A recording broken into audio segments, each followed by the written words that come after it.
അല്ല ചങ്ങായിമാരെ, അമീറാണ്. ഇപ്പം ഞാനുള്ളത് UP അങ്ങാടിയിൽ നിന്നാണ്. UP അങ്ങാടിയിൽ നിന്ന് തന്നെ ഒരുപാട് ദൂരം പോയിട്ട് നമുക്ക് ഒരുപാട് എൻക്വയറീസ് ഉണ്ട് വി ഓപ്ഷൻ ഇന്നോവയ്ക്ക് വേണ്ടിയിട്ട്.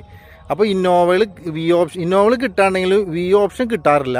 അത് വലിയൊരു പ്രയാസത്തിലാണുള്ളത്. അപ്പോൾ നമുക്കിതാ നല്ല അടിച്ചാപ്പൊളൊരു ഇന്നോവ വന്നിട്ടുണ്ട്. സെക്കൻഡ് ഓണർഷിപ്പിൽ ഫുൾ കമ്പനി സർവീസ് ഉള്ള ഗ്രേ കളറാണ് വണ്ടി. 2014 മോഡൽ വി ഓപ്ഷൻ വണ്ടി. അപ്പോൾ ആവശ്യമുള്ളൊരു വിളിച്ചോളി, നല്ല വിലക്ക് കിട്ടുന്നുണ്ട്. വണ്ടിമേൽ 1-2 പോരായ്മകളുണ്ട്. ബോണറ്റ്, മെയിൻ ഗ്ലാസ്, ഒരു ഡോറ് റീപ്ലേസ് ആണ്. പക്ഷേ ഡോർ റീപ്ലേസ് ചെയ്തിട്ടുണ്ടെങ്കിലും ഡോറിൻ്റെ ഗ്ലാസ് ഒറിജിനലാണ്. പിന്നെ ഉള്ളതെന്ന് പറഞ്ഞാൽ മെയിൻ ഗ്ലാസും ബോണറ്റും ഇതൊക്കെ കമ്പനിയിൽ നിന്ന് ചെയ്തിട്ടുള്ളത്. പക്ഷേ ബോണറ്റ് റീപ്ലേസ് ചെയ്യുമ്പോൾ ബോണറ്റിൻ്റെ ഫ്രണ്ടിലുള്ള റേഡിയേറ്ററിൻ്റെ ഗ്രില്ല് കാര്യങ്ങളൊന്നും റീപ്ലേസ് ഇല്ല, അതൊക്കെ ഒറിജിനലാണ്. അപ്പോൾ വണ്ടിയുടെ വീഡിയോസാണ് ഞാൻ ഇതിൽ ആഡ് ചെയ്തിട്ടുള്ളത്. അപ്പോൾ UP നല്ലൊരു അടിച്ചാപ്പൊളി ഗ്രാമത്തിൽ നിന്ന് നെൽവയലുകളുടെ ഇടയിൽ നിന്നാണ് വീഡിയോ എടുക്കുന്നത്. നല്ല ബോഡി ഷേപ്പുള്ള നല്ല വൃത്തിയുള്ള ഓൾ ഒറിജിനൽ പെയിൻറ്റ് തന്നെ പറയാൻ പറ്റിയ ഒരു വണ്ടി വി ഓപ്ഷൻ 14 കേട്ടോ. അപ്പോൾ ഞാൻ പറഞ്ഞ പോലെ ഒരു ഡോറ് വേണ്ട, ഗ്ലാസ് ഒന്നും റീപ്ലേസ് ഇല്ല. പിന്നെ ബോണറ്റും റീപ്ലേസ് ഉണ്ട്. 8 സീറ്റിൽ വി ഓപ്ഷൻ ചോദിക്കുന്ന ആൾക്കാർക്ക് പറ്റിയതാണ്. സീറ്റ് കവറൊക്കെ നാട്ടിൽ പോയി ചെയ്യണം. ഡോർ അടക്കുമ്പോൾ ആ പെർഫോമൻസ്, ആ സൗണ്ടൊക്കെ ഒറിജിനലാണ്.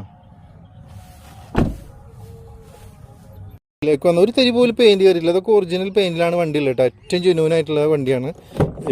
റീപ്ലേസ്മെൻറ്റ് ഉണ്ടെന്നുള്ളൂ. ഡോർ പാഡൊക്കെ കണ്ടാൽ അറിയാം, കമ്പനി ആ ഒരു സംഭവം തന്നെയാണ് ഇതിനുള്ളത്, ഒന്നും മാറിയിട്ടില്ല. സ്റ്റിയറിംഗ് നോക്കിയാൽ നിങ്ങൾക്ക് അറിയാം, ജെന്യൂൻ കിലോമീറ്റർ കാര്യങ്ങളാണ്.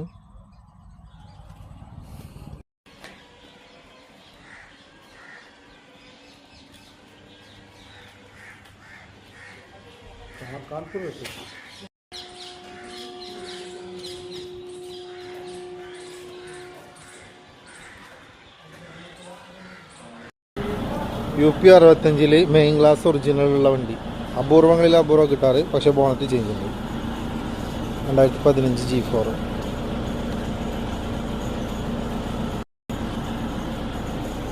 വണ്ടി സ്റ്റാർട്ടിങ്ങിലുള്ളത്. 4 ടയർ 90% ഉണ്ട്. 8 സീറ്റ് വണ്ടി. ഫുൾ ഒറിജിനൽ പെയിൻറ്റ് കേട്ടോ.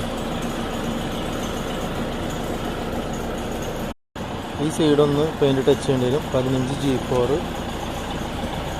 ഒരു ഫാക്ടറിയുടെ ഉള്ളിലുള്ള വണ്ടിയാണ്.